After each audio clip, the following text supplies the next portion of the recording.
Okay, time for another market outlook. I have not had any time to look at these questions. I have scrolled down very quickly. I see some are written as almost essays. You'll understand, of course, if I don't read every word that you've written. So let's start with the first essay. Really appreciate those market outlook. Okay. Something I respectfully disagree strongly on is that the long end of the yield curve will come down as Fed cuts rates. I think it creates an even more favorable liquidity condition for equity markets, and that it reignites even more animal spirits in the market as Treasury will issue a lot of bills on the short end. So your argument is that because it will have negative outcomes, everyone will do the right thing and not make the long end of the curve go down? I don't know that that's an argument for the long end of the curve not going down by saying, well, it wouldn't be good, so nobody will do it. I don't know that I would bet on that. Very bearish on the 5 to 30 year notes. 5 and 30 or 5 to 30 for the rest of the year. Okay. Just look at Europe. Why? Why look at Europe for the US? I think you might be falling victim to representative bias. Europe is a country. The U.S. or Europe is got a yield curve. The U.S. has got a yield curve. Europe is doing one thing, therefore the U.S. will do the same. That's representative bias. So I'll pass on that. Stocks and especially financial sectors in the EU. Okay, I'll pass on that. Last year in USA, Fed cut 100 basis points. Long went up 100. That's not because the Fed cut 100 basis points. I explained that last time. The only way to long down is to have labor crisis or a bigger market correction. Lower asset prices bring the yields. Oh, well. Okay. I don't see a question here. These are just opinions. So okay. I don't know that the logic in your arguments is sound. That is, I guess, what I would say. Next one, around 19, you mentioned how 1 year yield is the average of the rates we expect to see over the year. You then say we can double the forecast. I missed a step here. So you have Fed meetings throughout the year, and we have a 1 year forecast. Let's get a color that we can use here on white. You know what we're going to do first is we're going to change the color of the background. Actually, no, that is terrible. We're going to leave it as white, but we need something to write on. There, we'll use a blue. So there's 1 year. And you have a bunch of Fed meetings every 6 weeks. And I think one of them is 7 weeks apart. And here is your 1 year yield. And a 1 year security is sold on a discount basis. So this is called a zero coupon bond. It is simply sold at a discount and it matures at par after 1 year. So you might buy it for $94.80 and you get 100 in 1 year. I'm just making up numbers here, except for the 100. So the discount that you're using is not just the 1 year. Well, you'd be using the 1 year rate, but the 1 year rate within it would have the average of all the rates. So we're at 4.33. If you cut rates in September, you'll be at 4.08. If you cut rates again, you'll be at 3.83. Then 3. If you cut rates 2 more times, 3. Well, you won't do it within the year, but you see what I'm getting at here, right? So the 1 year yield, you could take the 4.33 where we are now and subtract the 1 year yield, and let's say that is 40 basis points. Bit lower. Well, over this period of time, let's say here is 4.08, 3.83. Over this period of time, the money should be accruing towards par at 4.33. Over this period of time, it would be accruing to par at 4.08. For the rest of the time, it'd be accruing to par at 3.83. So it's not just, you have to visualize that it is over this period of time an average of all those rates. So if it is an average of all those rates, we can just double it. to figure out how many cuts you're going to get. Because let's say, just as an example, if you have 100 basis points, you cut to 75 basis points, you end at 50 basis points, that's a 50 basis point cut. But your average over these is going to be 75, implying just 25, right? 100 plus 75 plus 50 divided by 3, because 1, 2, 3, you get 225 divided by 3 for the average is 75. Implying that there was only 75 basis points or 25 basis points of cuts, but you start at 100, you end at 50, but the average says 75. So that's all I'm doing. It's just saying just double the difference between the effective federal funds rate and the 1-year yield, and that is what the 1 year is pricing in. Generalized critique about the Fed's latest action is they are not forward-looking enough, but overly data-dependent. That's what I think. Still, in this complex system, it is desirable to have a central bank as another strategic mind playing the reflexivity game. Isn't it better for the Fed to be a passive institution that just steps in a reactive, after-the-fact way when data warrants action and let the free market work? Well, the free market works on the long end of the curve. So the free market tells you something about what it believes is going on the long end of the curve under a regime where debt issuance is not seen as an issue. Once debt issuance is seen as an issue, the signal that the market is giving on the long end of the curve about what it expects the economy to be is lost. So when we see the long end of the curve go up, is that the market saying, oh, we think growth will be strong and inflation is going to show up? Or is that the market saying, whoa, U.S. has way too much debt? And under Trump, that debt looks like it's going to increase even more than expected. So which is it? What's the market telling you? It doesn't like the debt, or that it thinks inflation is coming? You lose the signal. And the Fed is there to promote price stability and full employment. So that if you can see already that corporations are making decisions now about hiring, and that the full effect won't show up at some point, and you agree that monetary policy works with a lag, you should meet monetary policy, or monetary policy should meet the economy where it is. So if we think in 6 months that employment will be a problem and rates tend to work with a lag, you would start to anticipate it now. Besides, if the Fed were going to be reactive as inflation was coming down, if inflation was going up and they were raising rates on the way up, as inflation was coming down, once you got to this level, you'd say, well, that cancels out that rate. Well, now we're here, and that cancels out that rate. And then now we're here, that cancels out that rate. We would have had many more rate cuts at this point. We'd have rate cuts that were consistent with 2.5 to 2.8% inflation, but we don't. So they are neither being reactive right now or proactive right now.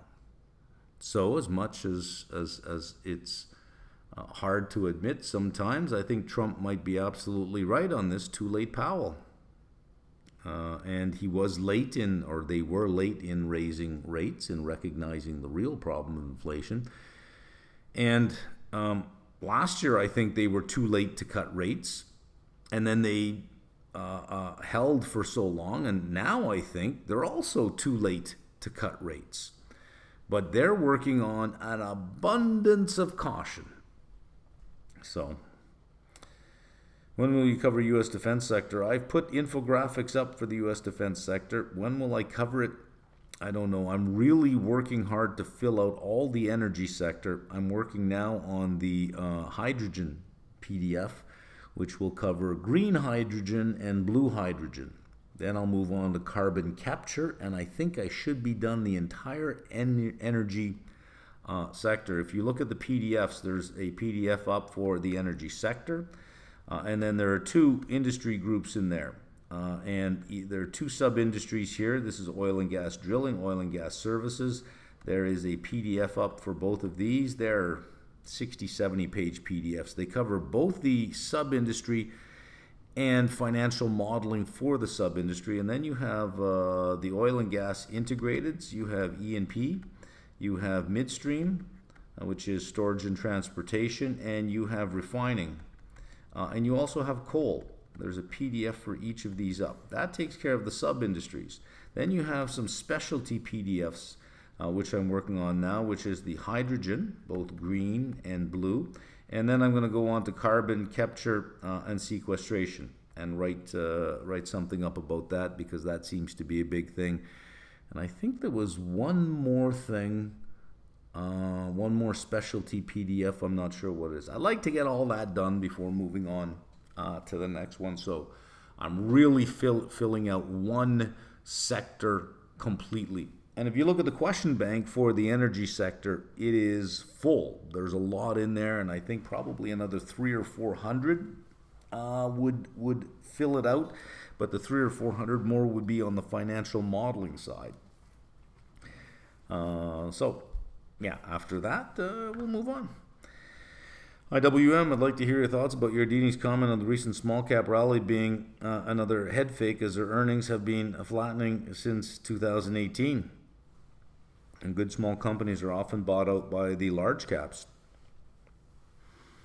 If you're in IWM and it's getting bought out by the large caps, IWM is going to go up by the price at which the small cap stock increases to before the takeover. So you're gonna get the takeout price in the average of the index. Maybe that 17 PE is more expensive than the 22-ish of SPY. So Yardeni is bearish all the time. Bullish all the time. Bullish. Do you agree with him all the time? Do you say, well, yeah, it makes sense to be bullish on every single day of the year that you wake up, every single, for the last 40 years it made sense to be bullish every single day? Not really, but he was rarely ever bearish, if ever. I can't remember him being bearish. Would you say that you've agreed with him every single day, or are there periods where you go, I kind of disagree with that? The small caps have had a hard time. There's no two ways about that. It has been an era of large cap dominance for quite some time. The danger is in predicting that the next 5 years will be just like the last 5 years. Well, small caps have had a hard time for the last 6 years. They'll have a hard time for the next 6 years. Transition points are often very difficult for perma bears or perma bulls, because everything will just continue on the way it always has. So I think he's wrong on this one. And only time will tell. We will see. It seems the loyalty itself has been a headwind. I'm not sure what this, we're jumping into the middle of a thought here. And getting an unfair high weightage when it comes to whether hire or not hire a person for high-level position as a presidential administration. Trump doesn't care about merit because Trump knows everything. He'll be the first person to tell you, look, he knows more than the economists, he knows more than the generals, he knows more than the judges. He just needs somebody to carry out his orders. He doesn't want thinking people in place. He just wants people who can carry out his orders, who will come to him and say, sir, here we are. What shall I do? You'll do this. Thank you very much, sir. Did I tell you how wonderful you look today, sir? Did I tell you how smart you are and how thankful we are for your leadership today, sir? You know that table tour he makes everybody do. He doesn't hire for merit because he knows more than the Fed chair. He knows more than the Fed governors. He knows more than the statistical person who's heading up the Bureau of Labor and Statistics. He knows more than them. Don't you know that? He doesn't need brains in places. He needs loyalists in places. He hires loyalists. That's it. How about qualification, past experience, pedigree? No, doesn't matter. Isn't that very high key person risk? There is only one key person, and that's the president. A certain person without practically not advising with other more knowledgeable, intelligent intelligent official. Okay, don't ever lose that sense of humor. Nominating future Fed chair by only the president seems to be showing the facets of concentrating one-person decision. Yes, the U.S. is walking slowly, very slowly, like a frog boiling in water, walking very slowly to dictatorship. If you do it very slowly, the frog, being the American population, will not jump out of the water. You get to irrational places, not in one jump, but you get there through a series of seemingly rational steps. Every step is, well, it's him. Well, it's Trump. And every step takes you one step closer to dictatorship, and you are walking towards that. There is only one person in the U.S. making decisions, and that is the Orange King. There is no Congress. There is no court system. There is no FOMC. There is no Department of Justice. Have you heard what happened today? Is the Department of Justice has opened up an investigation on Governor Cook. Who do you think ordered the Department of Justice to do that? Does that not sound like lawfare to you? The very thing he complained about. Of course that's what he's going to do. He doesn't want a thinking person in the Department of Justice. He wants a loyalist. Think about that. An investigation on the governor.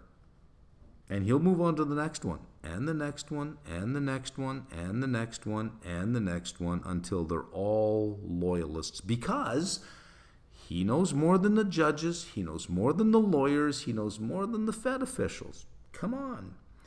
So once you accept that that's who we're dealing with, that that's the man, he becomes easy to predict.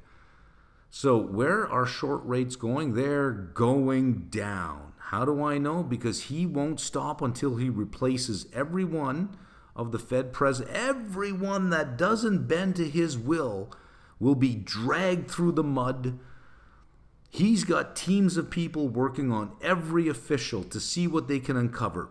And if they have any dirt, any complications in their past, he's going to make it public. And there's nothing you can do to Trump because he's made of mud. Throw mud at him, he's made of mud. But none of these people are. So, based on the man, I think the short rate is going to zero. I think the 10-year is going below 3% because he will order the Fed to buy up bonds and to push that 10-year down. So, you can think about, well, the market will do this. Screw the market. It's what the Orange King wants. I asked a question during a live stream last week about practical skills modules from CFAI. Do you actually think adds value? Yeah, I think so. You gave what looked like a good response, but the sound cut out right as you answered it. I'm having a hard time finding the video in the Discord. Yeah, I think they're good. The financial modeling one is good. It uses manufactured data, but it's not about honing your CFA skills. For that, you want to use a real company. It's about honing your modeling skills. And for that, well, who cares what you're using, right? It's how you build the spreadsheet, and that should generalize to other things. I think it's better to use real data to get it done, but it doesn't matter. And then there's Python. The feedback I got is, it's okay, but you could probably learn more from YouTube. So it's got a low bar. But it's better than not doing it, I think. So, yeah, it's good.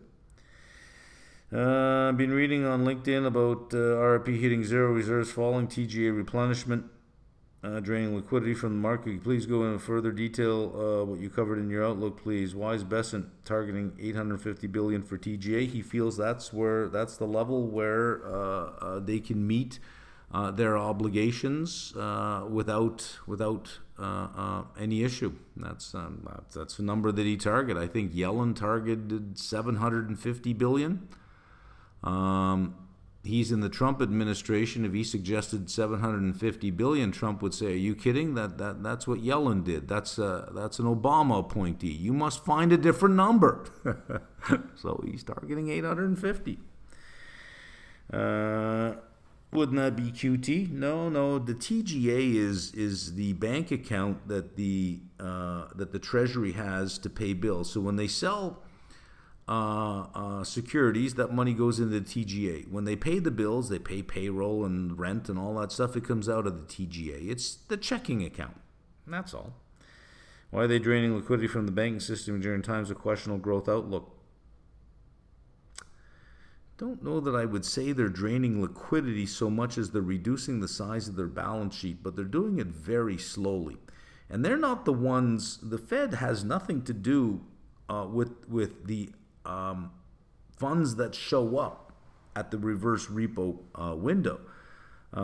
If no one is showing up for the reverse repo saying, give me some securities and we'll give you some cash for a while so that we can earn a return, then there's nothing the Fed can do. What should we monitor on a weekly basis if we're worried about systemic risk? At this point, I don't think we really need to worry. Ample reserves are still, even where the reverse repo is, ample reserves are still, I would guess, some $800 billion lower. Is this a signal to de-risk portfolios and potentially exit? No, not at all, not at all, not one bit. It's more of a question of what the Fed is most likely to do as reserves start dropping. They're more likely to stop balance sheet runoff, and if there is any issue in the repo market, they're more likely to flood the market with liquidity. So I don't know that I would be too concerned about my Google stock in something like this. Speaking of Google signals nuclear power deal, what it means for the stock.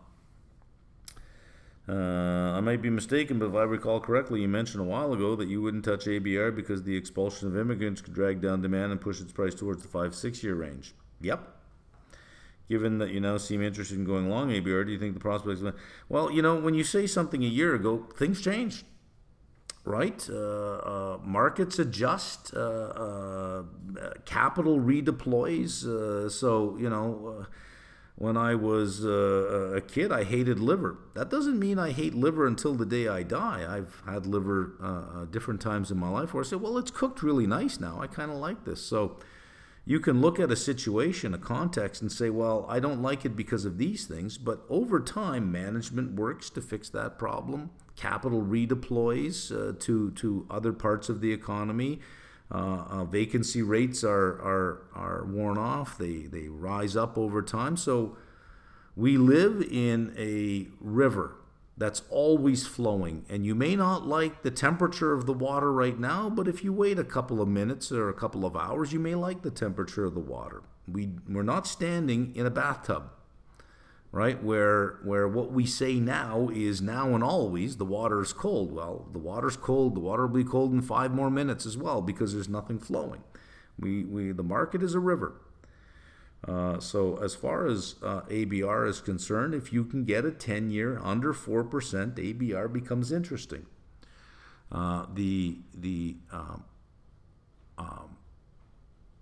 level of vacancy is not just an issue with ABR. It's an issue. It has been an issue with a whole bunch of units. Well, what happens is no capital flows through to multifamily construction in those areas.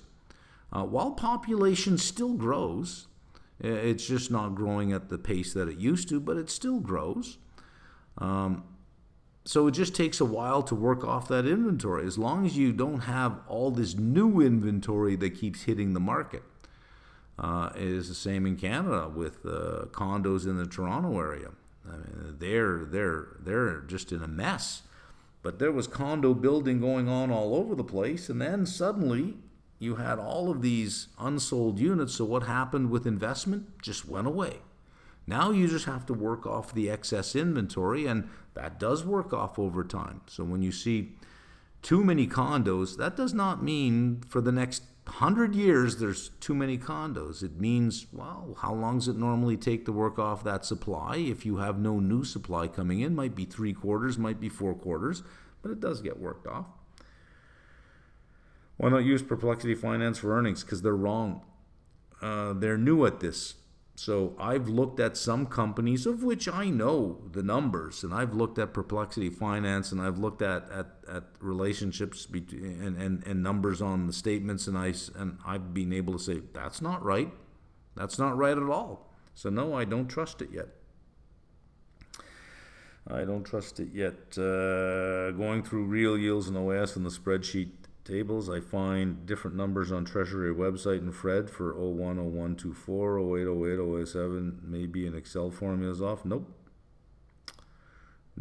Real yields will be, the way I'm doing it is I'm simply taking their CMT nominal yield minus the TIPS yield, and that is the implied rate.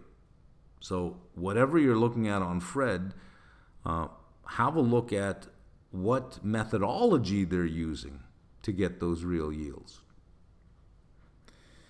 Artificial intelligence will likely improve productivity. Let's change that statement and get rid of the word likely. Artificial intelligence will improve productivity. Not likely, it will. I know it will. I use it. I can tell you right now it's not likely, it is abso-freaking-lutely, and by a big margin. Output relative to inputs such as labor, energy, and materials. We expect to see lower prices where AI provides the biggest boost to productivity. That could have a general effect on the price level, pulling the rate of inflation down for the entire economy, I believe. Conceivably triggering deflation. Could be, sure. Actual path is not certain. Never is. Key issue for prices overall is the increase in supply relative to the increase in demand. That's a year one undergrad statement. Milton Friedman's famous statement refers to the money supply, but applies even to theories that see stimulus coming from fiscal policy. Inflation is always and everywhere a monetary phenomenon, and that is a theory that he has. It is a theory. Keynesianism is a theory, and you can say, if you are a Keynesian, you can say, look, the data is consistent with the theory. But if you're a monetarist, you can also say the same thing, but look at my data. It is consistent with the theory. And you can come up with a crazy theory, and in a complex system, you will find data that is consistent with your theory. So it is a theory. That's all it is. It's a good one. It's a valid one for the most part, but not 100%. Keynesianism is a good theory and is valid for the most part, but not 100%. But there is nothing in Keynesianism that says that monetarism cannot exist. And there's nothing in monetarism that says Keynesianism cannot exist. They can coexist together. Two things can be true at the same time. So I say that because people quote that line a lot. Inflation is always and everywhere a monetary phenomenon, like it's a fact. And it is not. It is a proposition of the theory, and then from that proposition you test it. You have hypotheses that then test that proposition. If it was everywhere and always a monetary phenomena, you have to explain 2010 to 2020 when there was zero interest rates going on, where the growth in the money supply was exceeding the growth in nominal GDP, and there was no inflation. None at all. So monetary theory has some explanatory power, but it is not deterministic.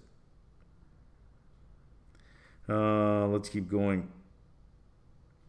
If AI boosts output beyond the increase in the money supply, inflation will slow, potentially to the point of falling prices or deflation. The supply side comes first to money. I don't even think you need...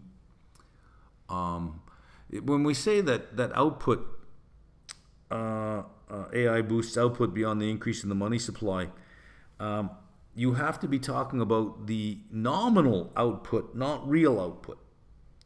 Well, what happens if I'm producing something for $10 and you're producing something for $9? So I have to say, well, I got to produce it for $8, and then you say, I got to produce it for $7. Nominal output is decreasing. The price level is dropping rapidly, but nominal price level is decreasing. So the money supply, if it were going to increase at the level of the nominal output, would also be decreasing as well. If it were increasing just at the nominal level. so that you have no real money printing going on. You have no money contraction going on. You don't have to then say, well, output growing slower than monetary output. It is monetary output that matters, and as long as we're in a price war, that's going to be deflationary. So if AI causes price wars, which I can see that it will commoditize a lot of intellectual property. Then it can cause on its own deflation, even if you shrink the money supply during that period of time. So if the money supply starts growing at 0%, because prices are dropping so rapidly that nominal GDP is zero, because it's price times quantity. If it's zero, you don't have to grow the money supply. You could still end up with deflation. The supply side comes first to mind with AI. A team from the creators ChatGPT, OpenAI, concluded around 80% of U.S. workforce could leave at least 10% of their tasks affected by the introduction of LLMs. I think that, 80% at 10%, being 8% of output, I think it's higher than that. I think it's closer to 20% of output. 19% of workers may see at least 50% of their tasks impacted. 50 at 20% is 10 and 18. Yeah, okay. So if we do the math on that, we get very close to the 20%. Yeah, I would agree with that. So how we get that is just a weighted average, right? If 80% are going to be affected by 10%, and the other 19, we'll call it the 20%. Well, actually, let's say true to their numbers, 19% affected by 50%. This will give you 8% over here.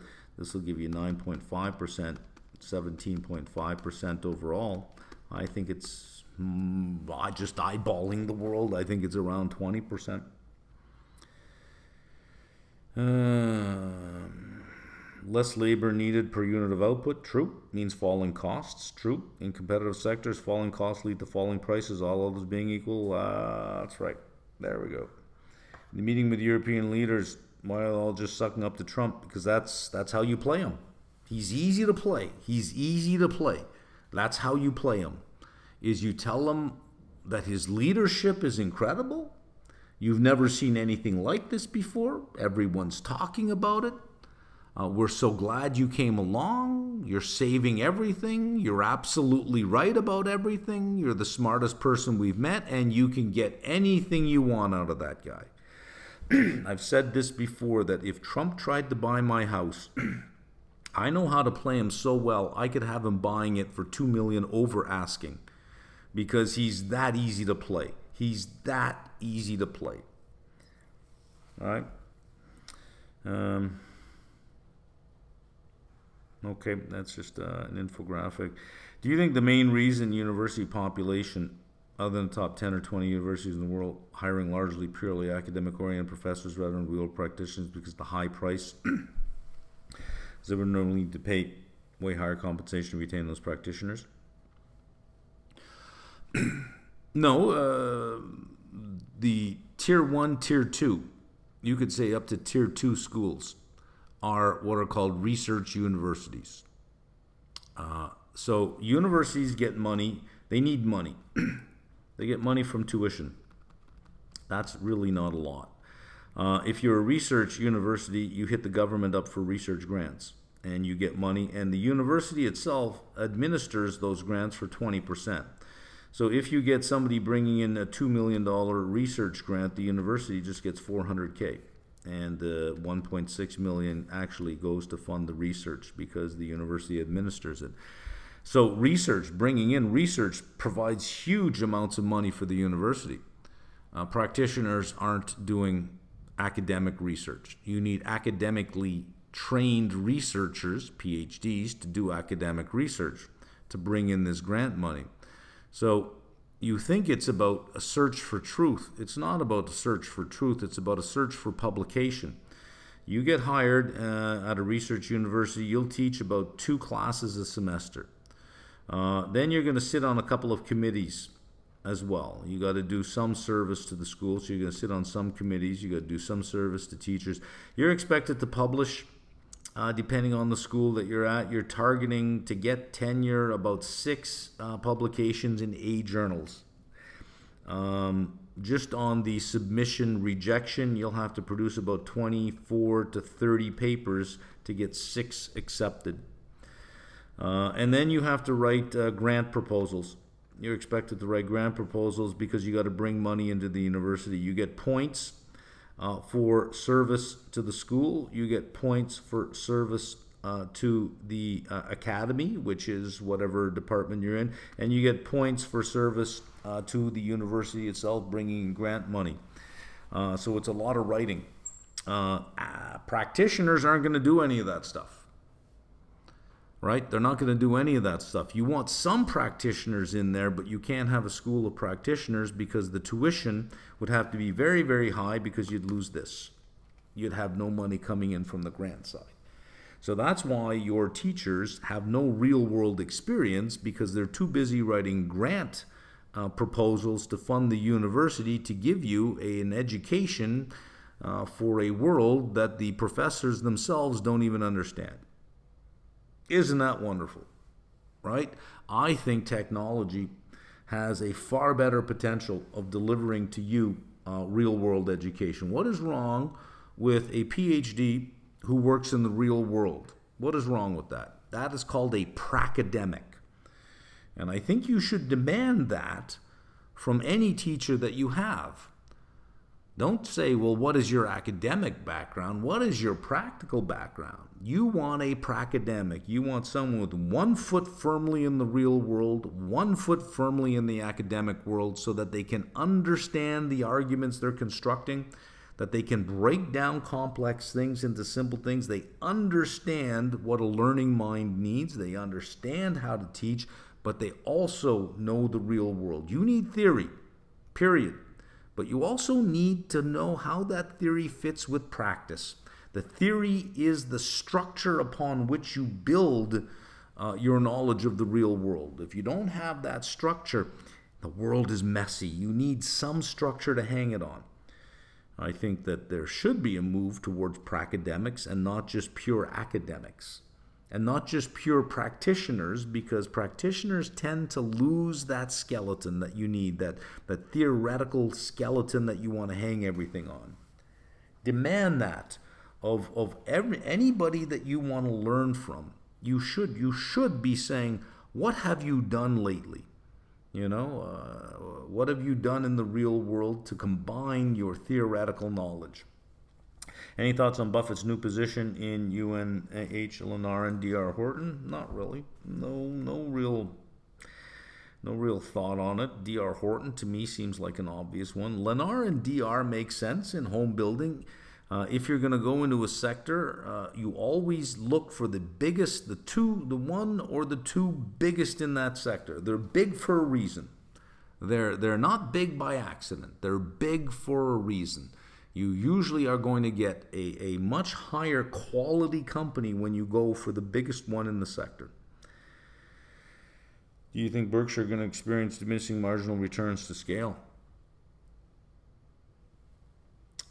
I think he's been saying that for at least 2 decades now. That the good deals are getting harder to find. That the valuations are going to have to go up. So he looks to buy stuff on the cheap. The price of AI models will have to increase, as you say. What does that mean for services like Perplexity? Perplexity is focused on eyeballs right now. Eyeballs. How they're going to monetize those eyeballs is an interesting question, but they're concerned with eyeballs right now.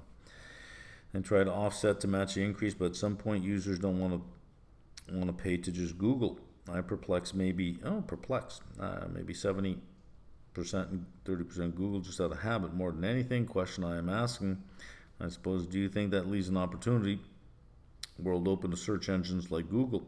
Google still has the lion's share. But Google needs to move yesterday.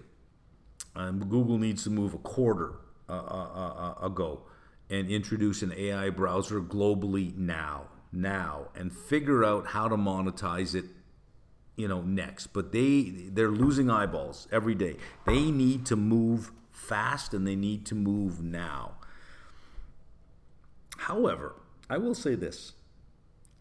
All the models that do search probably use Google, because I see it. If you're watching the work, you can see all the websites they're visiting. Well, how did they get to those websites? Because they don't have a memory. They have internet search tools. So when they're searching internet-wise, they are hitting Google. So maybe the revenue is, if your reasoning models are going to search, we're the biggest indexer of the World Wide Web, you're going to have to give us fees. And maybe there's an API and we want fees. You're going to have to give us fees on every search. Maybe that's what's going on in there. I don't know. Google right now is free, but if I use Perplexity, and Perplexity uses Google, I don't see any of the ads. And if Perplexity uses Google, how does Google know it's not just 18 people, 18 different people that are searching? How does it know it's Perplexity? Unless there is some way that they can say, look, we're the layer and you're going to pay us for it. Anyone notice that MicroStrategy is on the verge to something their shareholder by lowering their MNAV? Well, MicroStrategy's been going down. I'm not sure what you mean by this, but dollar index, you can just see it throughout all the years how it's losing its power on a global scale. It is. It has been in a declining right pennant flag formation, I think, for 35 years. With the lower end of that, the support line being 90. Breaks 90, could get really ugly. Really ugly. These perform better than SP 500 year-to-date. Communications, consumer discretionary. Financials, well, financials, sure. Industrials have been really strong. Same with materials. I think people are underestimating where materials are going to go. I think if I had to pick a sector for the next 5 years, it would be materials. Just off the top of my head. What do you think about the counterflow of the U.S. interest on debt going back to the bank reserves, thus not creating... What? What do you think about the counterflow of the U.S. interest on debt going back to bank reserves, thus not creating a liquidity crisis, even if there is a bear steepener going on and no reserve? Who cares where it goes? Most of the time, that's not where it's going. So 40%, is it 40%? I think it's 40% leaves the country altogether, just leaves the country. The balance usually goes into, a lot of it goes into bond funds, and bond funds reinvest. They reinvest the coupon, and they buy more. So the payments that are made for interest is just a full circle. I have to issue bonds to meet the maturing bonds, so I issue bonds by more than what's maturing because I need to pay the interest. People pay for those bonds. I'm pulling money out of the banking system. I then pay interest. It goes to everybody's account. I'm putting that money back in the banking system. It is generally a neutral. It's not really... I wouldn't look for interest payments to cause a liquidity crisis. That's not really what I'd be concerned with. It's the interest payments causing an unsustainable debt path. Yeah.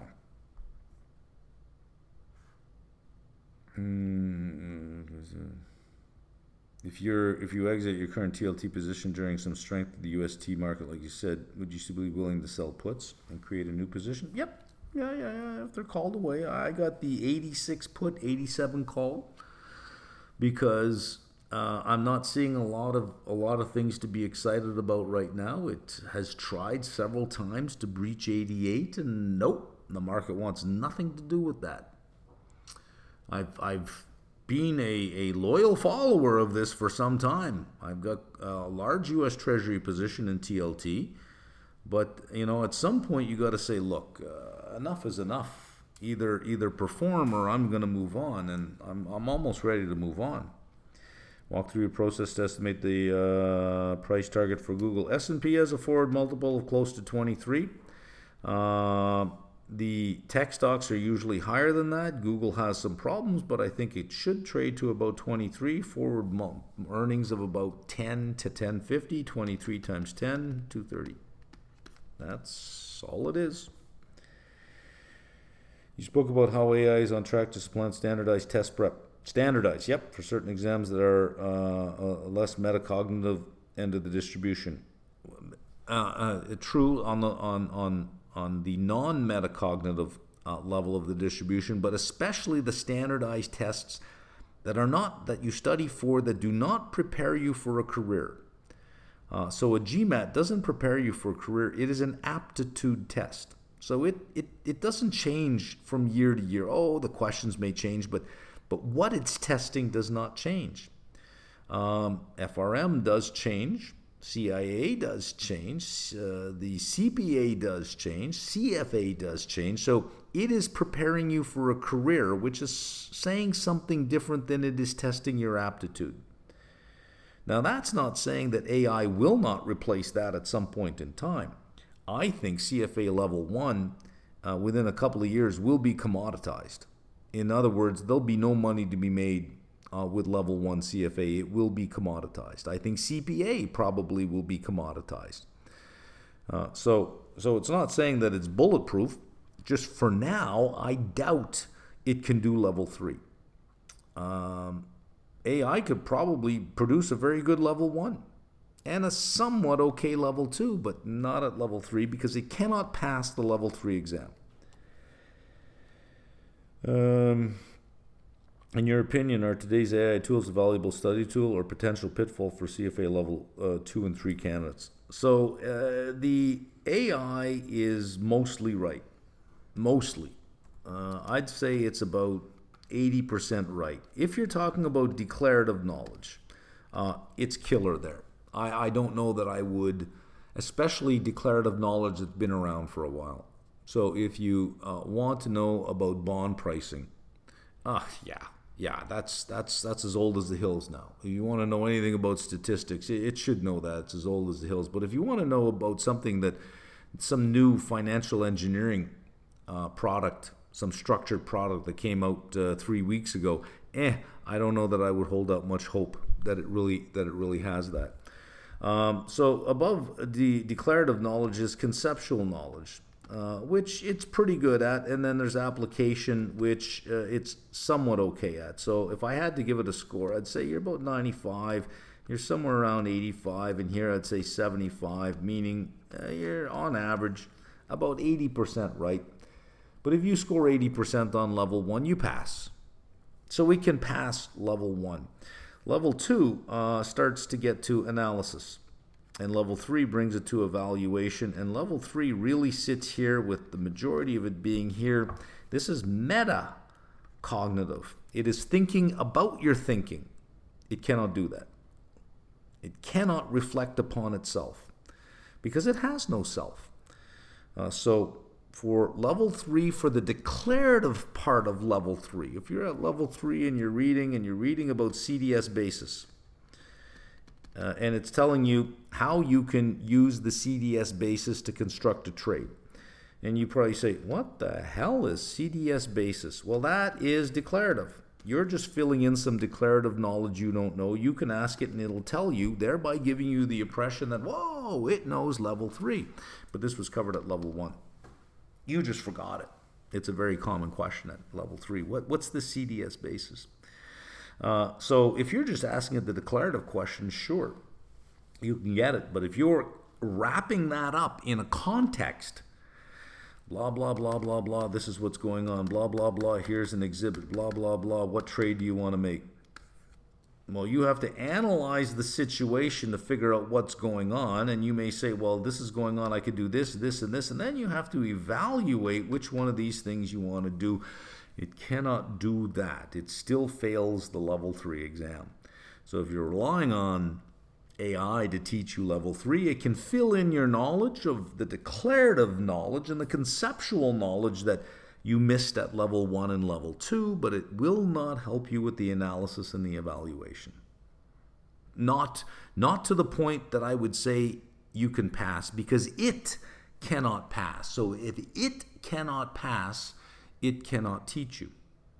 It cannot help you. But it'll certainly fill in the holes in your knowledge. CFAI says U.S. can benefit from tariff. How? Well, if you are a large enough market, I'm not going to answer your multiple choice question, but you'll answer it on your own. If you're a large enough market, and if you're important enough to the exporter, and you put a tariff on the product coming in, the exporter has an existential crisis. They can say, uh-oh, I'm in a lot of shit. Or they can say, well, what can I do? I got to do something. And so they'll talk to their supplier and say, look, I could probably, on this 20% tariff, I could probably swallow about 6 or 7% of it myself.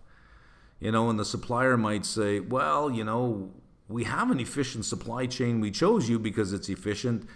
Everyone else has the same tariffs. There's really no benefit in switching. Maybe we can absorb a little bit of ourselves. So the idea behind the tariff is it's a tax on Americans of 20%, but maybe not, because maybe the exporter might take a third of it. So even though you're raising revenues to the tune of 20% tax, you might only be taxing Americans by 13% and having a foreigner pay some of the tax if you're a big enough market. So let's take Canadian uranium sold to the U.S. We can sell that uranium anywhere in the world. The U.S. is just not that important that any uranium mine would say, well, let's swallow some of the cost. They would simply say, well, let's sell it to France. Let's sell it somewhere. We can sell it anywhere we want in the world. It's just the U.S. was right there. It was convenient because they're right there. But if they don't want it, we're not going to lower the price because we can sell it anywhere. There, they would not benefit. Let's say that you're importing avocados. The U.S. has no domestic production of avocados. You don't have to lower your price one bit. You just have to say either take it or go without. Period. So it can benefit a large country if you have more of the exporters selling to the U.S. that are willing to shoulder some of the amount, right? You said the Fed started buying securities in 2018-19 to meet the reserve constraint, but shouldn't they be selling more to have more reserves? No, they bought more. If I buy from you, I take a security away from you and I dump money in your account. What have you got? You got liquidity. What do you don't have? A security to buy. You got to go buy something else, right? You got to go buy something else. But if I buy up a whole bunch of securities, I then dump a whole bunch of cash into people's accounts. And if you have trouble, a repo is a fund that buys a security and they want to finance it. Well, what if nobody has any money to lend them? So the Fed steps in, buys a whole bunch of securities, puts a whole bunch of cash in people's account, and the hedge fund says, well, anybody got money to lend me now? And, oh, I got money now. Now the Fed is hoarding a whole bunch of these bonds. I don't have any place to put my money, so I may as well lend it to the hedge fund and get a security in return as collateral and get the repo rate. And that's how you put liquidity back in. Reading today's blog post from Paul Krugman, and like many economists, including yourself, he's making a case for obvious parallels between today's IIA boom and the telecom. Well, I don't think it's just economists that are doing that. I think it's pretty obvious to a lot of people. He was very clear to call it telecom and not dot-com boom of the late 90s. Well, I guess if you want the right parallel, I guess you could say telecom, because there you can split the AI story up now. If we want to do it right, we can say you have the foundational models and all of the data centers, right? You can call that infrastructure.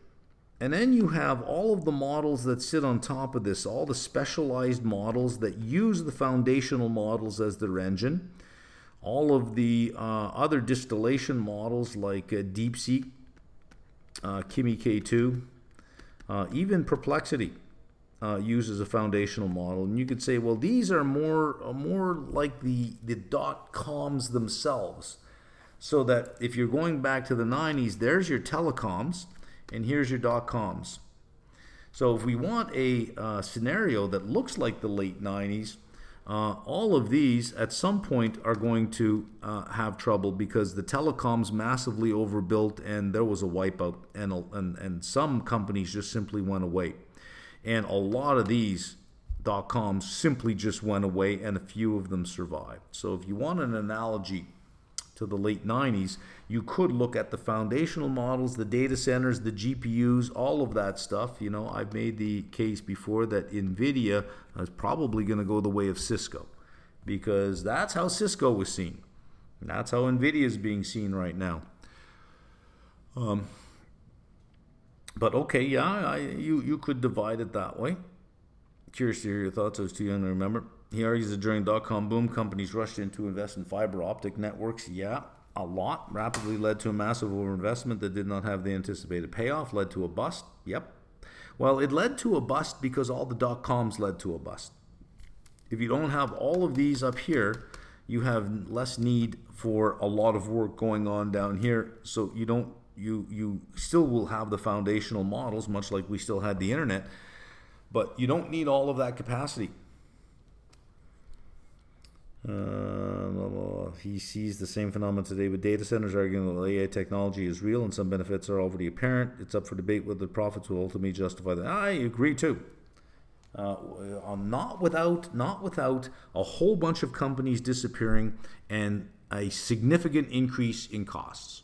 A power user like me that is using it, and I'm splitting it across like 5-6 different models here. But if I had to take any one model, I'm probably using it 1.5 to 2 hours every single day, and not with easy stuff.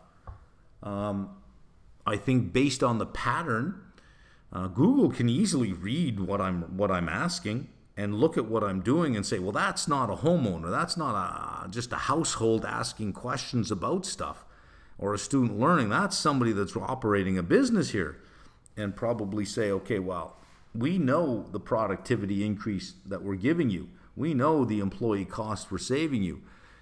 For you, it's $15,000 a year. Even if I had to pay for 3 models at $45,000 a year, I could not hire an employee at 45 that could produce at this output. It would still be a steal for me. And it's not going to take long for the models to figure that out, how to price in value. It's not staying at $20 forever. Not if you're going to use it. It's not staying at $20. It will be priced for value. So I am trying to get as much stuff as I can get done now. So I'm producing output and putting it in documents. I'll revisit it later. I'll tidy it up later, but right now I'm trying to get as much out of these as I possibly can before they turn the lights off on me. Seems Chamath is finally admitting that putting your money in SPACs isn't investing, it's gambling. Well, I'd like to see him apologize to everyone for the 4 he did where he made out great and everyone lost. He's not apologized once for that. In fact, he's gotten quite hostile when somebody suggested that some of this was that some people lost money because of him. He got quite hostile about the whole thing. So I'd like to see him apologize for that. He's filed for 250 blank checks. Look, he's interested in his own bank account. You've got money in your bank account. If he can get it into his bank account, that's what he does. That's what he has done, and that's what he will do. I honestly don't know why he has the friends he has, because he just, I don't know. My opinion is he just comes across as such an asshole, right?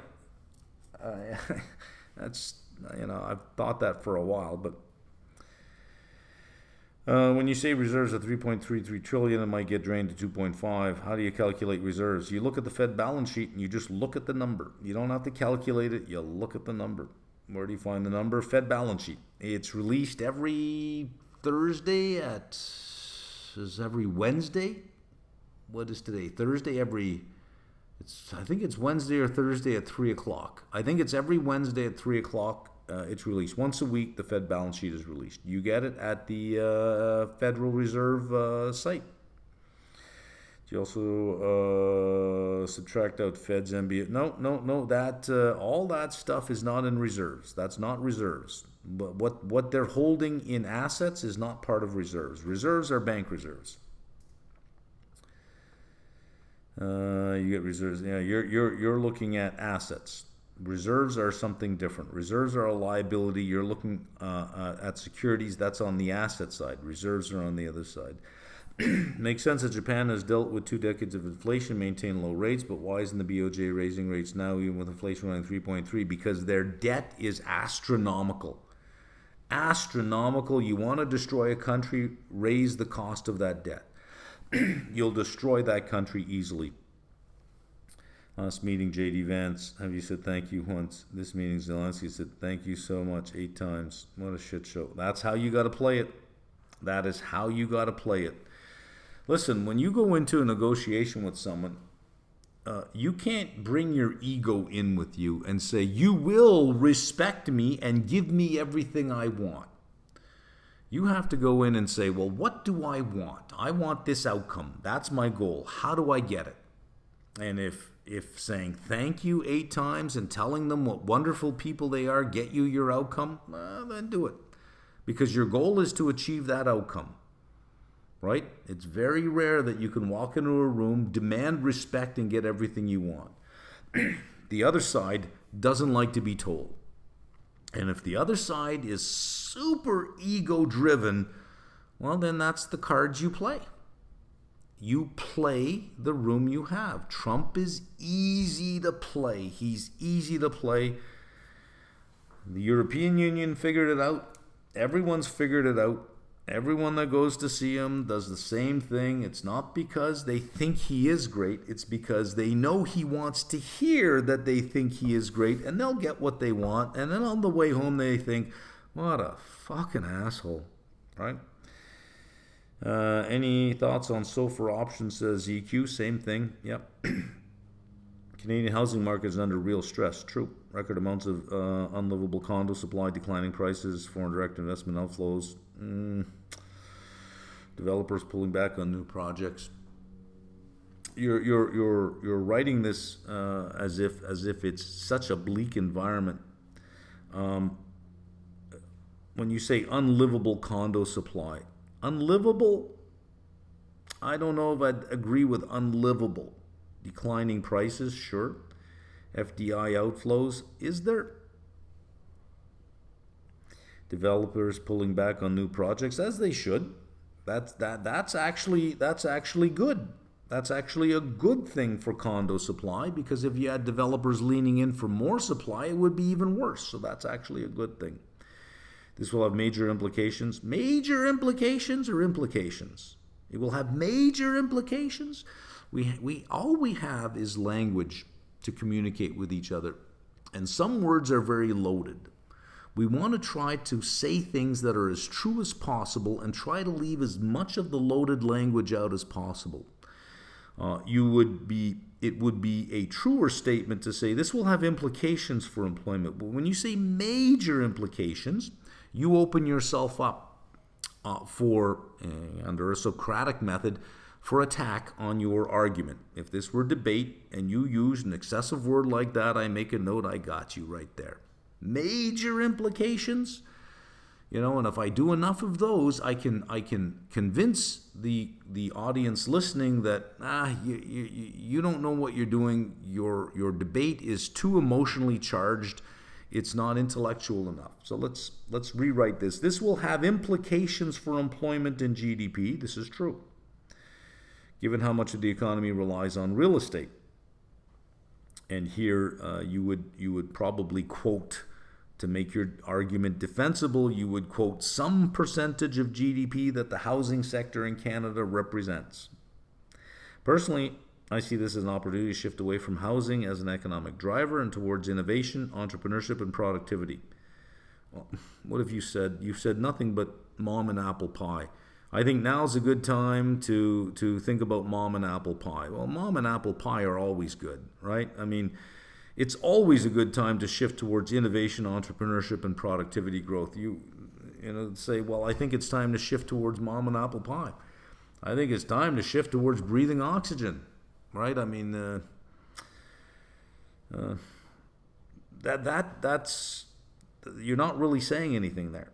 Do you think the government has an obligation? I remove the word obligation and say role. Do they have a role to step in and keep the cycle going?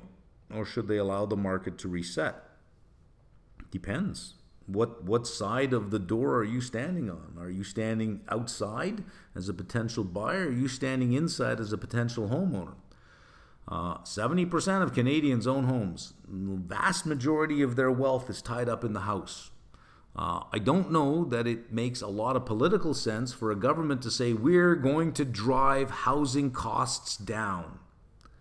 It's like saying, it's the same thing as saying, all the money you've saved for retirement, we're going to cut that in half, right? You don't want to hear that. That it's unaffordable for some people is true. That some people will never own a home is true. But the vast majority, well, I wouldn't say the vast majority, all of those homes will transfer to the next generation. All of those homes that boomers live in over the next 20 years as they pass on will then go to the next generation. We are facing the largest wealth transfer in history over the next 20 years in North America. Let's talk about that. So there's free houses in many people's futures. Free houses in many people's futures. I don't know too much that we need to solve an affordability issue. 70% are homeowners. At almost any given time, 20% of the population are renters and have no desire to own a home. So what are we screaming about? 10% of the population saying we can't afford a house. 20% are always going to be renters. They're always renters. So, no, I don't see a role here. Where I see a role for government is reducing regulation so that the private market can respond to pricing signals. If they could, you probably never would have had the big pricing boom you did have. Okay, we have an answer here. Canada does have economic growth, but it's been slower than the past and lags behind other developed nations in key areas. There's also a noticeable gap between investments in research and development and commercialization of those innovations, which is why some refer to it as an innovation paradox. Look at that. According to Statistics Canada, there's an argument being constructed, right? Factors like declining business investment, particularly in machinery, equipment, non-residential buildings, have contributed to slower productivity growth, according to the Bank of Canada. Notice it didn't say any, I don't see excessive language in there. These are beautiful sentences, well-constructed argument. Especially in sectors like construction, according to TD Economics. Look at the references that you're getting. If you have a problem with the construction according to TD Economics, the writer of this can say, don't take it up with me, take it up with TD Economics. Canada's productivity growth has been trending downward, indicating a need for improvement. Hang on a second here. Did you get AI to write this? This is flowing too well. Okay, so this is just an answer to this question here, so we'll pass on that. Having a hard time processing what new information did yesterday's Fed minutes reveal beyond what was already known from the July 30th decision. The information that we had was that the dissenting really was limited to two people and that the committee really is unified. There was some thinking that maybe there were a few other people that might have voted in favor for a cut if that seemed to be where the committee was leaning. But we found out, nope, that's not the case. Normally, high inflation argues against a rate cut. Central banks like the Fed cut rates when growth is weak and inflation is low to stimulate demand. Okay, but here growth and hiring are strong. Inflation is already running hot. Cutting rates would pour more fuel on the fire, encouraging borrowing, spending, and possibly worsening inflation. But inflation has come down, and it is coming down. The world does not have, I believe, an inflation problem. Where we see inflation, you're going to find some kind of supply constraint. Fix the supply constraint and it's gone. We didn't have inflation for 10 years and interest rates were zero. We shut down the world economy and tried to open it back up and we get inflation and somehow we say, uh-oh. But now we see inflation coming down from all those periods as supply channels normalize and efficiency comes back in the system, down it comes. If we had gone from 1.5% inflation to 2.8% inflation, Fed never would have raised rates. But here we are at 2.8% inflation and the Fed refuses to lower rates back to where they were before we had it. All of this is an interesting argument or an interesting debate at this point because it no longer matters. What matters is the speed at which Trump will then move on from Lisa Cook to the next one and attack them. He's going to do it. You know he's going to do it, and he's going to win because they don't get paid enough to have this shit in their lives. Anybody else who's a Fed president who was not voting in favor of Trump, who's not a Trump loyalist, any governor who's got any issue in their past saying, I don't want that coming up, they're going to resign because he's going to find it. He's probably got a team on everybody right now. He won't stop. That's the thing about him. He won't stop. He won't leave you alone until you lose badly. You lose badly. And then he'll have all his loyalists there, and he's going to the zero line.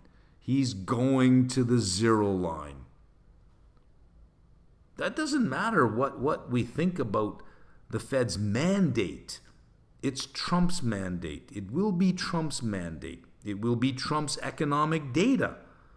I'm sure the person who's in charge of CPI and PPI will be fired soon.